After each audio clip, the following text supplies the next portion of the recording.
थंडीमध्ये रोपांची ग्रोथ कशी असली पाहिजे आणि रिंग डोस झाल्यानंतर ग्रोथ कशी पाहिजे हे मी तुम्हाला सांगणार आहे. 30 ते 35 दिवसात कशी पाहिजे. तर नमस्कार शेतकरी मित्रांनो, तर चला बघू आपण प्लॉट आता कशी पाहिजे. तर मागच्या व्हिडिओमध्ये आपण बोललो होतो की रिंग डोस झाल्यानंतर ग्रोथ आपल्याला रोपांची कशी पाहिजे.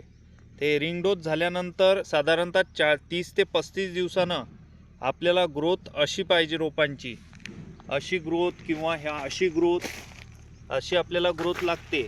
अशी जर ग्रोथ असली तर आताच बघा तुम्ही की थंडीमध्ये तर आपण या प्रकारची रोपं आणलेली आहेत.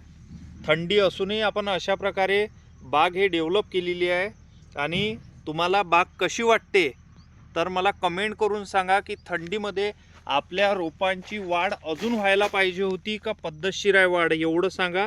आणि आपली जर व्हिडिओ आवडला असेल तर लाईक करा, फॉलो करा आणि शेअर करा व्हिडिओ, म्हणजे जेणेकरून जे बाकी शेतकरी आहे त्यांना माहिती झालं पाहिजे की कशा प्रकारे बाग 40 दिवसाची 35 दिवसाची ग्रोथ राहते आणि ते पण थंडीमध्ये.